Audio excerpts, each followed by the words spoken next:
What is up, everybody? Welcome back to the channel. I'm Elliott, Delp, Sparky, back again like you never left. And today we're going to be doing another thermal video.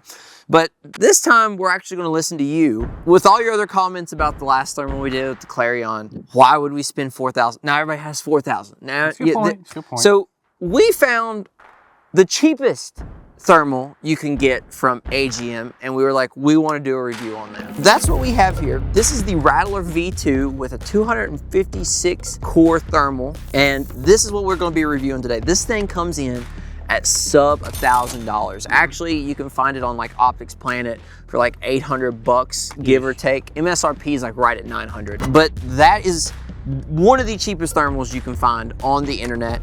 And so we picked it up for the review today. But before we do the review, talk about this thermal, talk about its features, talk about its performance, because that's really the important part about all of this.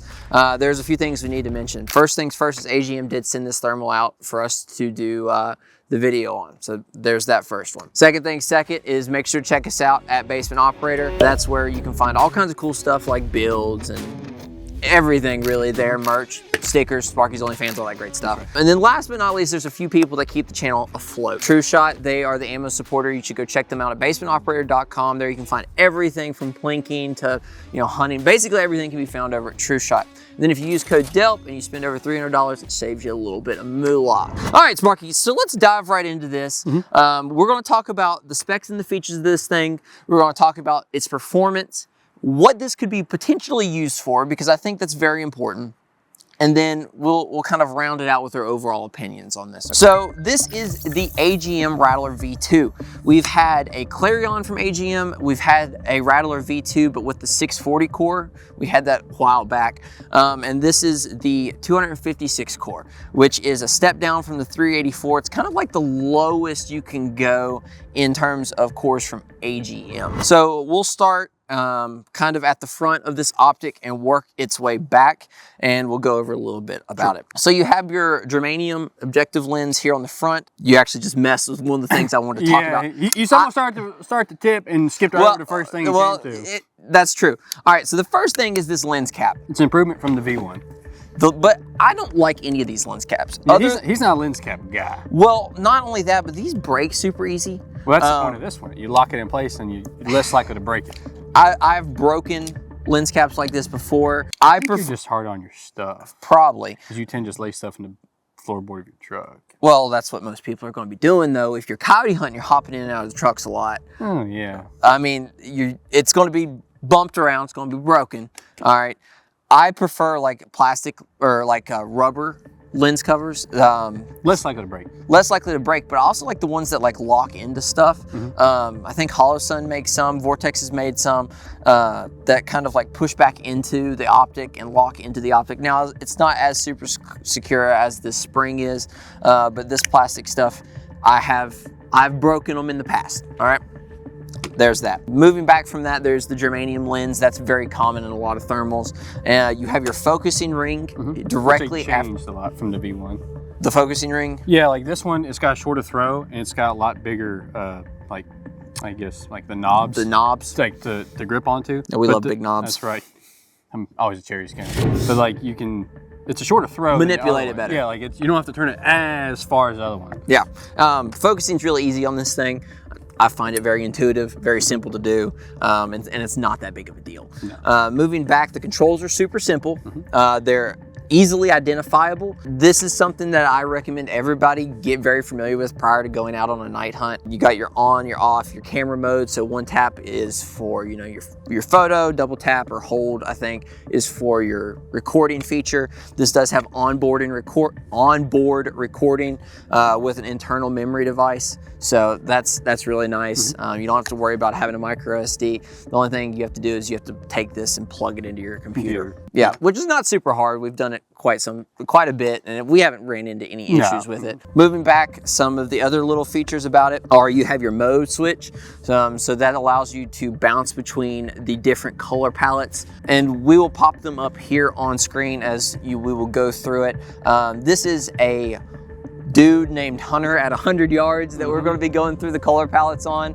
And as you can see, I mean, it looks fairly good for having a 256 core. And we'll talk a little bit about that here in a second. The next button is the menus button. So you can swap into the menus there. You can change literally everything from your different sharpness to your color contrast to brightness. You can do your zeroing from the menu. Basically, all the cool features of this thermal. Yeah, and you can zero up to like 10 different rifles. Yeah, that's really cool too. So if you just buy one thermal, you can swap it in between rifles. Yeah. Or firearms. So a great example of that is and why you would use it. For example, I like to use a 6.5 Grendel. Mm-hmm. The 6.5 Grendel is fairly common to use for predator hunting here in Virginia.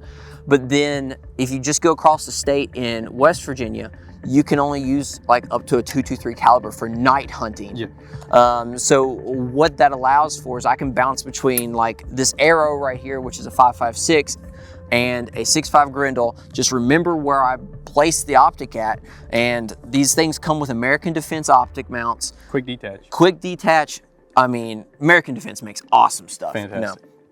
So it's really easy to swap between the actual, guns and maintain zero. Yeah. So, and that's a really important feature. And then last but not least, at the very back of the buttons is a magnifier. So, you zoom in. I think this is base magnification is 2.5, and it goes all the way to a 20. Moving on to this side, we have the battery compartment. These are proprietary batteries. This thing comes with 2 of them. They last forever. Oh yeah. I think it's like 10 hours. Yeah, it's 10. It's like anywhere from like 9 to 11 hours. Yeah. On charge. That's more than enough to do a hunt. And you don't have to swap it. It's easy. Carry the extra one just in case something happens, you forget to charge it or whatever. I don't know anybody does that. Definitely not me.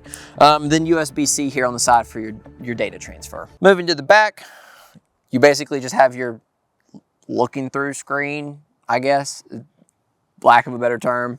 We'll go with that. So we've kind of went over the, I guess, basic general overview of what's on this optic and how it functions.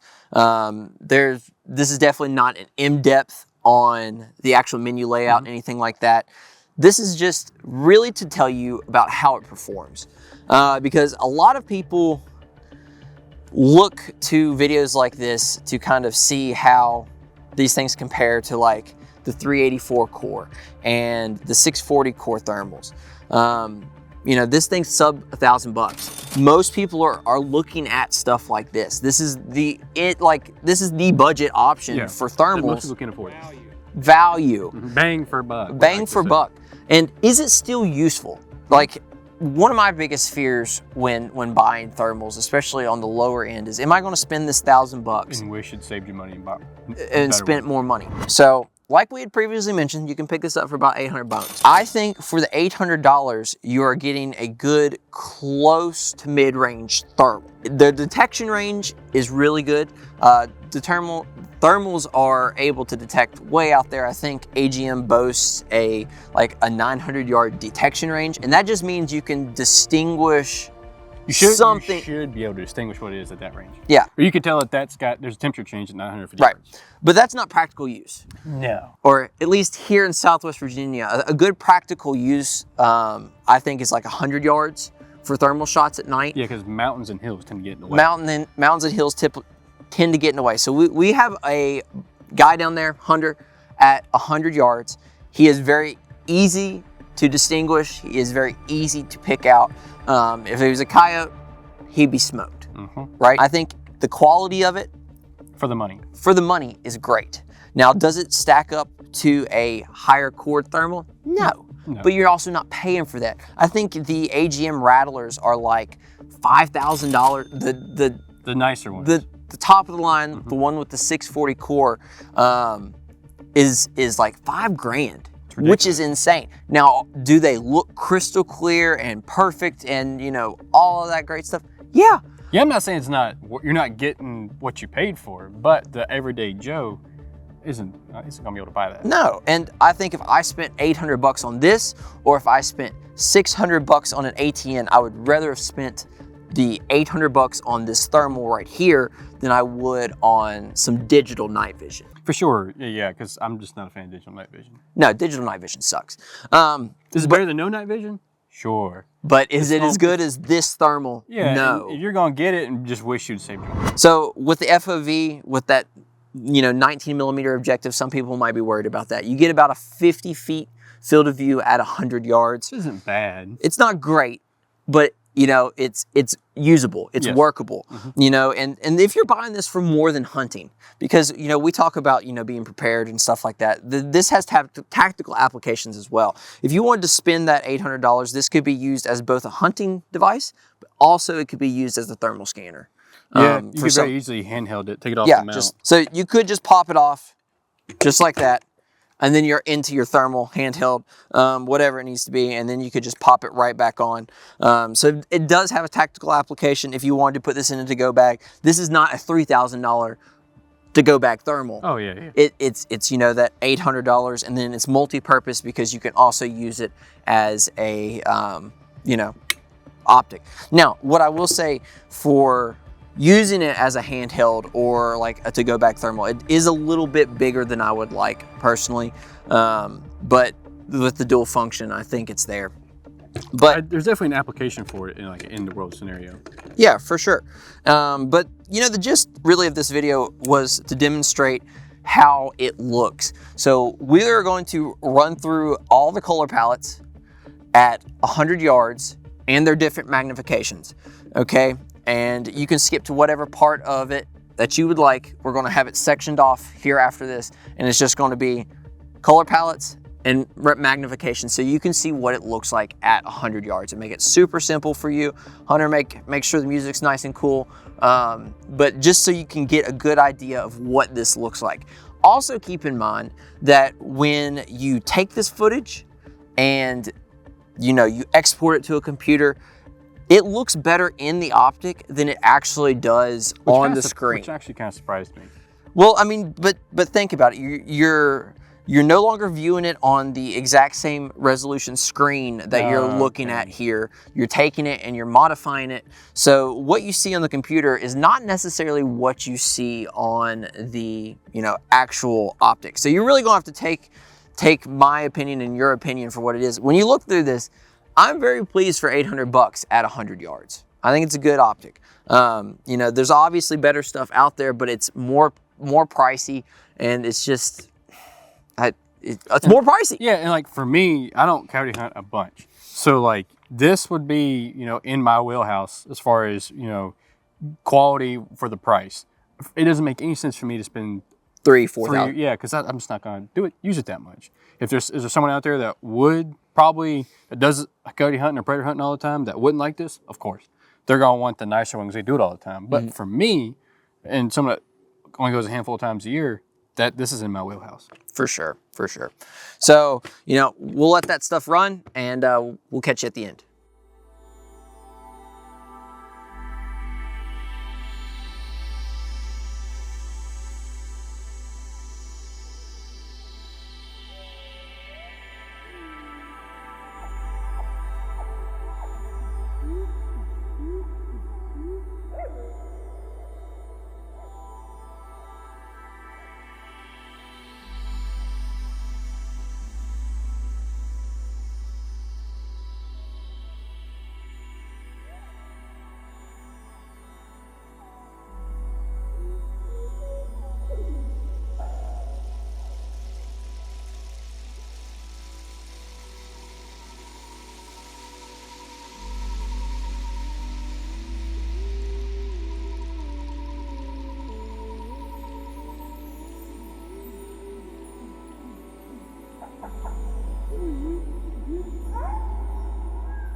So, you know, hopefully you found what you were looking for in that. We really appreciate AGM for sending this out. We're a big fan of it. You know, really hone in on that value price point. Obviously, there are things that I would change about the Rattler. I don't like the front end cap. That's not really that big of a deal. For me, for someone that's very budget oriented, the stuff, more expensive stuff's awesome. I think this is more in my wheelhouse, and I don't think I would be disappointed if I bought this lower end model. Take that for what you will. We really appreciate you guys for watching the video. Make sure to hit the like and subscribe button. Follow Sparky on Instagram. Check us out at Basement Operator. Go comment down below what you'd like to see next. We really appreciate you guys for watching. As always, take someone outdoors. Peace. Bye.